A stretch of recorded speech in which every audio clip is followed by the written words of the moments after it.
What's up guys, welcome to the video. Today we're going to talk about how to get rid of your love handles and how to get rid of them quickly. But before we get into it, let me quickly introduce myself. My name is Doug, I've been an online personal trainer and a fully certified nutritionist for the last 5 years. And right now, I'm on a mission to grow my YouTube channel to my first 1,000 subs. So if, and only if, you like this video and take some value from it, I'd be eternally grateful if you subscribe to the channel, like the video, leave a comment, let the algorithm do its thing. Okay, introduction and plug done. Let's get straight into it and add some value and help you lose those love handles as fast as possible. So let's start with some very good news. The very good news is that you can do this. And I know that sounds a little bit airy-fairy, a little bit wishy-washy, but at the end of the day, I can give you all the information, but without the right mindset, without the right belief system, this will all fall on deaf ears and you won't actually apply yourself fully and you won't have the right attitude to do it and you won't get the result. Another thing I should say to you, so this is effectively what not to do. Don't believe that there are specific exercises which are going to help you to spot reduce fat on your love handles. There are specific exercises you can do which are going to help you to lose fat faster, and we're going to talk about that today, but there are not specific exercises that are going to help you lose fat faster on the love handles, just overall. Now, where you lose the fat is dictated by your genetics. So you will lose it all over, but I should say the order in which you lose it. So for example, a lot of people lose it first on their face or on their arms, and it tends to be for men, the last place they lose it is the belly or the love handles, okay? So the fact of the matter is what you need to do is listen to this, get the process right, and then keep going and stay consistent and understand that it will happen. Because at the end of the day, what we really want to do is put you on the right trajectory and then allow you to dial up the speed when you can, but also know that you can dial it back if you're having a particularly hard day or a hard week. Let's get into it. So, like I say, I think one of the biggest mistakes that a lot of guys will make around this is they'll think they're doing specific exercises, but the reality is, if they're trying to do a specific exercise for the love handle, so for example, if you're doing like arches or anything like that, that's actually a very isolated movement. It's not the right thing to be doing. And the reason it's not the right thing to be doing is because it's a very isolated movement. So you're gonna burn a very small number of calories doing that movement, okay? So the main thing that you need to be focusing on first and foremost is getting your nutrition right. So you may have heard this before, but I'm gonna go and explain it in my own words so that you can hopefully understand it a little bit better and more importantly, actually apply it so you can start to make progress. And that is to go into what we call a caloric deficit, a calorie deficit. This is where you are consuming fewer calories than you are taking in, all right? So first and foremost, we have to calculate what we call your maintenance calorie number. So your maintenance calorie number is the number of calories that you burn in any given day, given your physiology, so your age, your weight, your height, and your sex, and your lifestyle, your current lifestyle, okay? And as it says in the name, this is the number of calories that you burn just to sort of stay the same, to maintain, right? Now, what we want to do is calculate that number and then have you consuming fewer than that number. Now, ultimately, it doesn't really matter if you're consuming 1 calorie less or 1,000 calorie less, you are going to then be in a calorie deficit and slowly or fast, you are going to be losing body fat. So the most important thing is to understand that is the principle of fat loss. Now, there are many methods to creating a caloric deficit, and this is all the diets that you've heard a lot about. Keto, intermittent fasting, vegan, carnivore, Atkins, paleo, all of these things. They are all specific diets that are restrictive in some way, shape or form. And they all work in the short term. Now, the chances is that some people will be able to do intermittent fasting for the rest of their life. And that's absolutely fantastic, but it doesn't mean it's gonna work for everybody. Similarly, some people choose to be vegan, maybe for ethical reasons. Please don't do it for health reasons because you will literally get more unhealthy. That's a whole other topic. But like the point I'm making here, guys, is that you don't necessarily need to pick a specific diet. The way I approach it with the clients that I work with, I encourage them to have a balanced, omnivorous diet that isn't restrictive, but it is calorie controlled. Because all of these methodologies that we just talked about there, they are controlling your calories, but they're doing it through specific restriction. Does that make sense? So keto is cutting out carbohydrates. Intermittent fasting is restricting times that you can eat. Vegan is obviously cutting out pretty much protein. Carnivore is pretty much cutting out like carbs too, largely carbs again. So there's all these diets, they're cutting out different things, they're restricting you in certain ways, okay? So my advice always is to be balanced, it's to be omnivorous, so plants and animal products.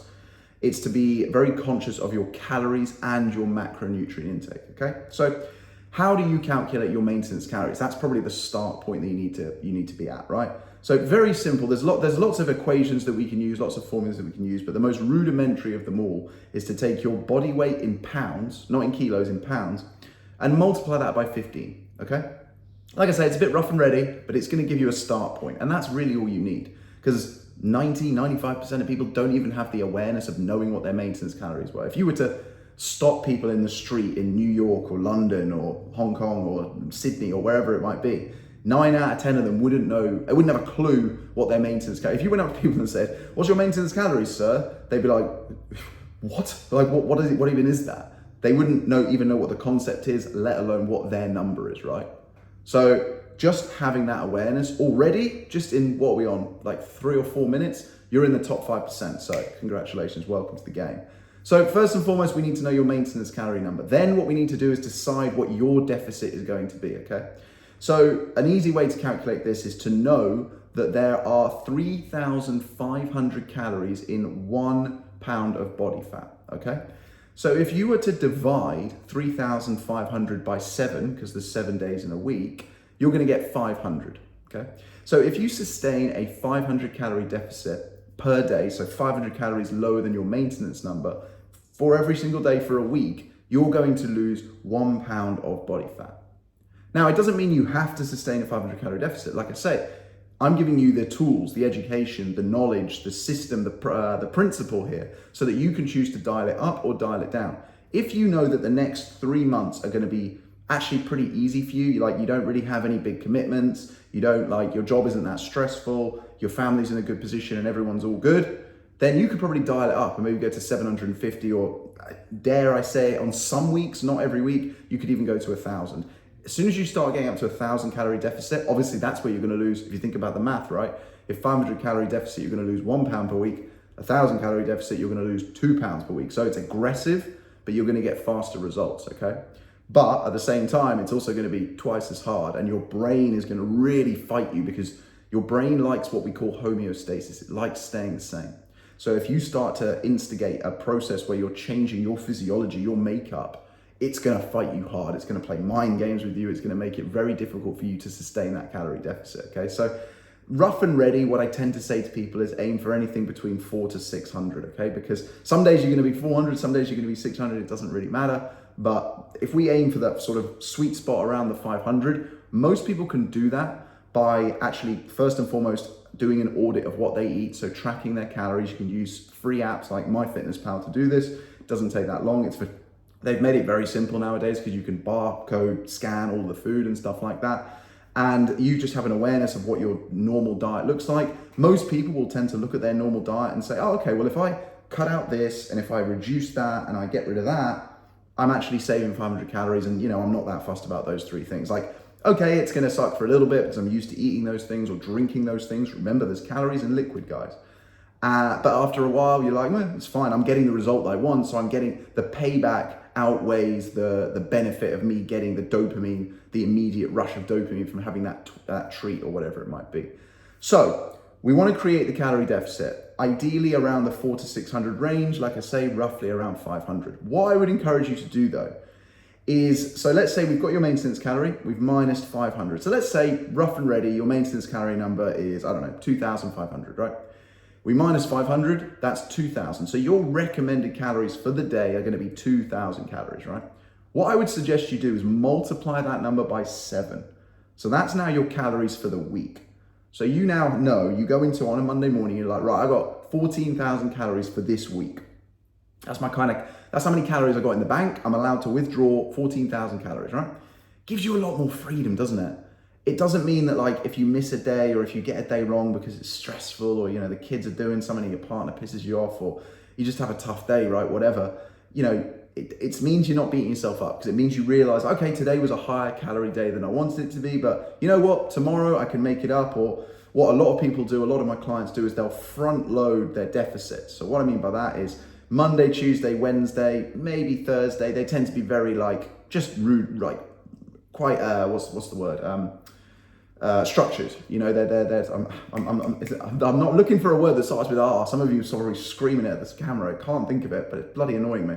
But they're structured, right? You're not doing a lot socially. You're not tending to be eating out or anything like that. Let's be honest, most of the social stuff kicks off on Thursday. You might have the odd social occasion here on a Tuesday or whatever it might be, but that's fine, right? Most people's social life kicks in Thursday to Sunday. So what a lot of my clients do is they front load their deficit. So they know, right, I need to bank more calories because I'm going out Thursday night, or I've got a dinner with the missus on Saturday, or whatever it might be, or I'm seeing the in-laws for a Sunday brunch or whatever.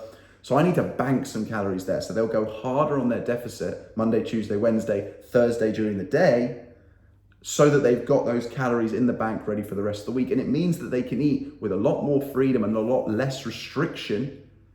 And that way they're still making progress towards their goal. They're still losing fat every single week.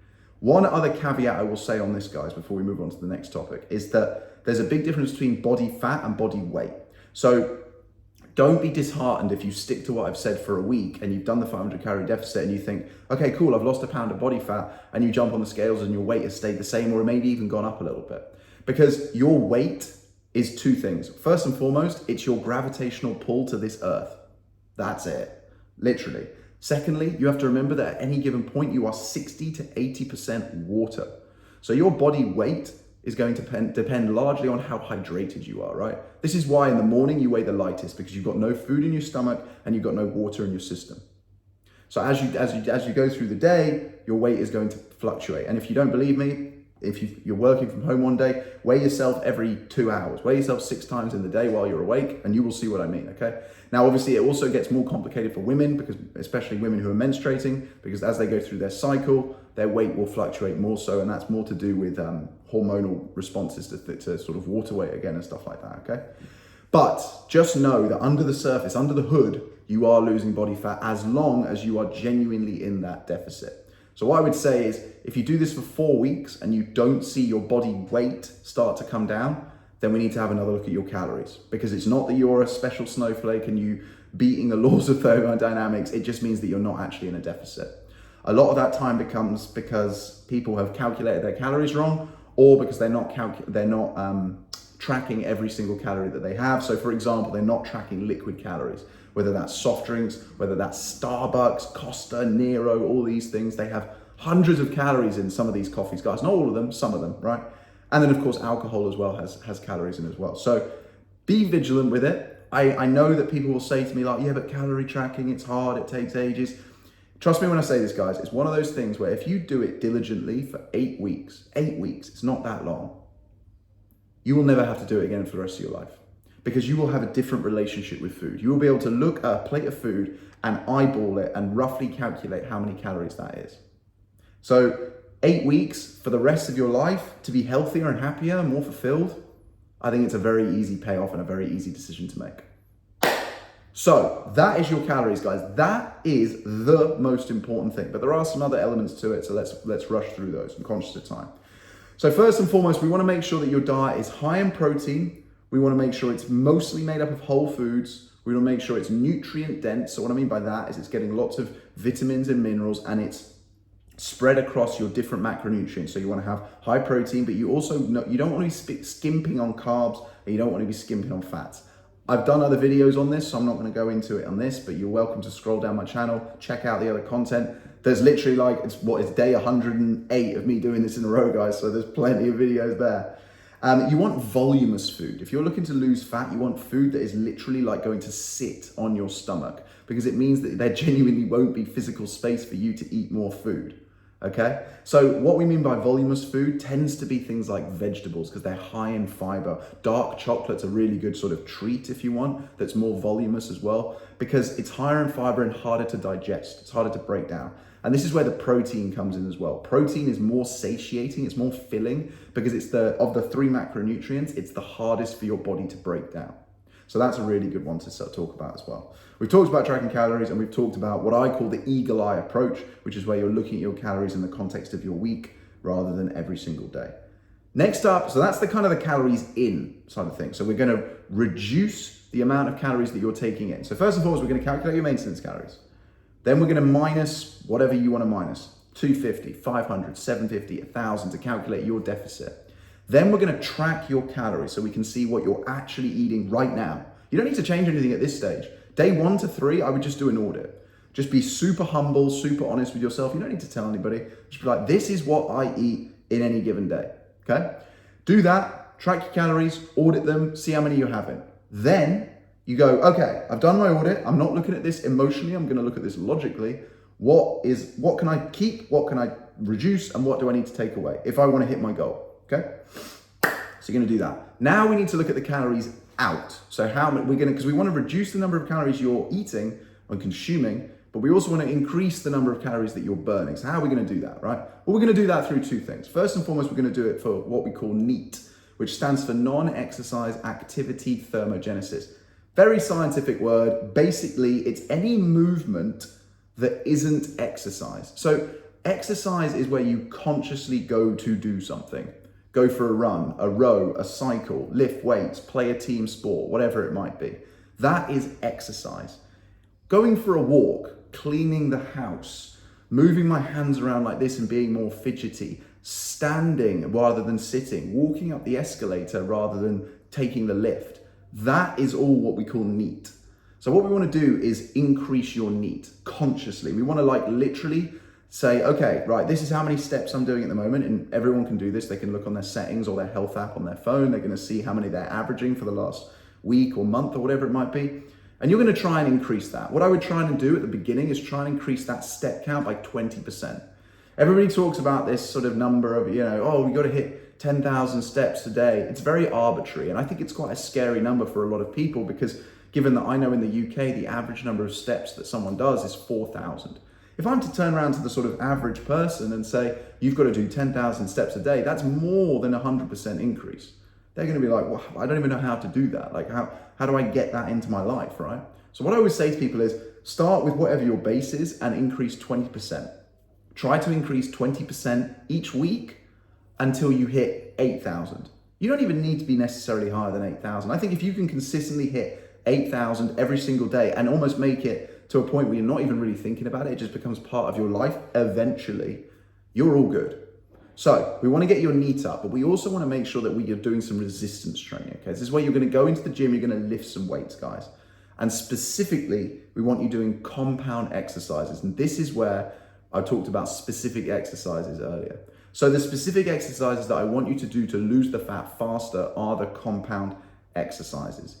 The reason I want you to do these exercises is because they are multi-joint, multi-muscle movements. Not only that, they use the biggest muscles in your body.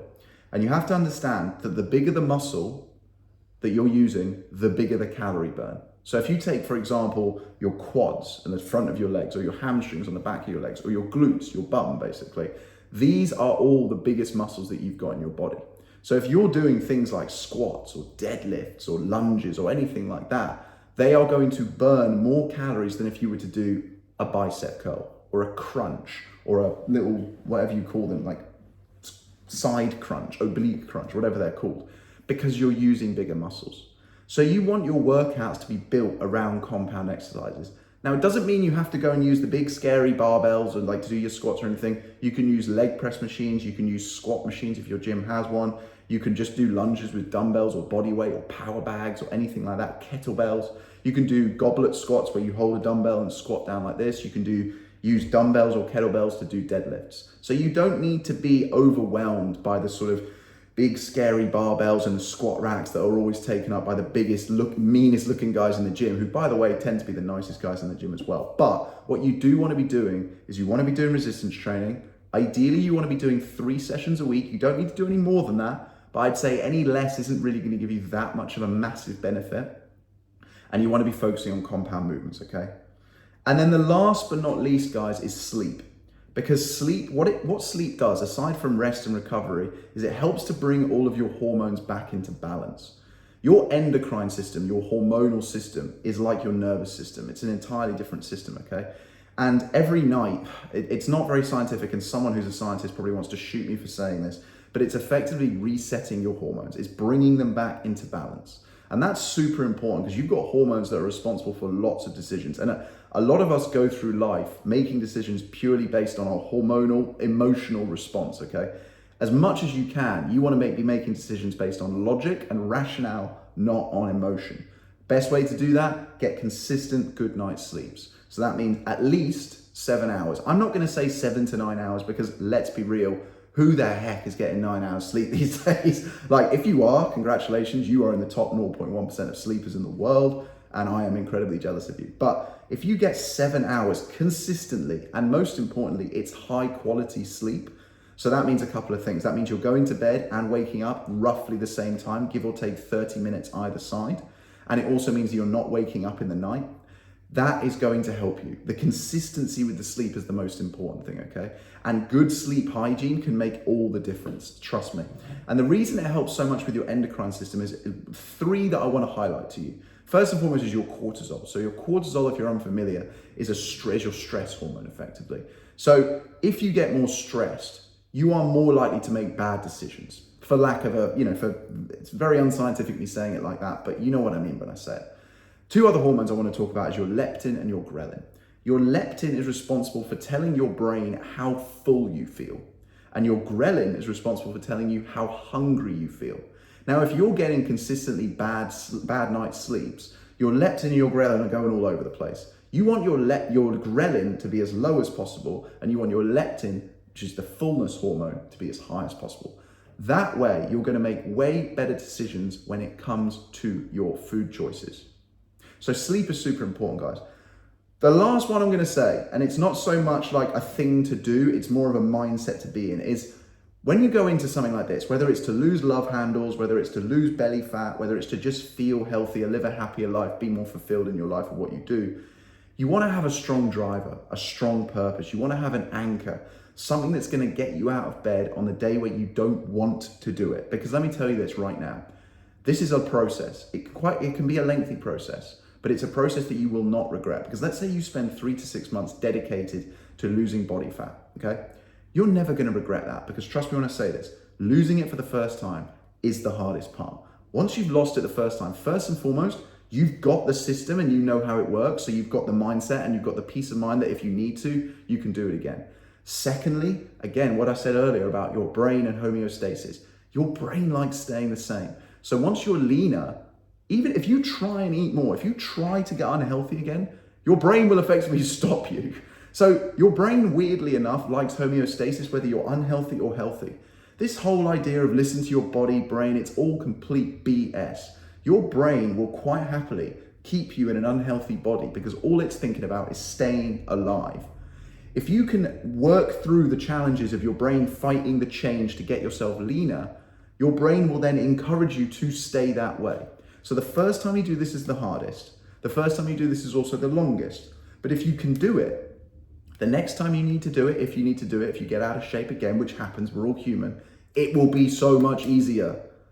So guys, the important thing here is to have a strong driver, a strong anchor, a really strong reason as to why you're doing it. Something intrinsic, something that is within you, a strong value. You don't have to tell people why you're doing it, but I would encourage you to tell people that you are doing it, what you are doing, what your goal is. Put it everywhere, put it on social media. You want as much accountability as possible because that way you know if it's a cold, dark, rainy Tuesday morning and you've got a gym session you need to do and you've got calories that need to be tracked, you will get up and you will do the work. And you will feel so much better on those days where you didn't want to do it. Have patience, be consistent, track your data, be diligent, and have as much accountability as you can. Guys, that was probably one of the most thorough videos I've ever done. Genuinely, I'm really happy with that one. So I really hope this was useful. I really do hope you enjoyed it. If you did, as I said, I'm on a mission to grow my channel to 1,000 subs. I'm going to post every single day until I do. So let's get after it. Give the video a little thumbs up, leave a comment, let me know what your thoughts are. If you've got any more questions, of course, leave a comment. I'm more than happy to answer those questions. And if you have enjoyed it, subscribe to the channel. Cheers, guys. I'll see you tomorrow.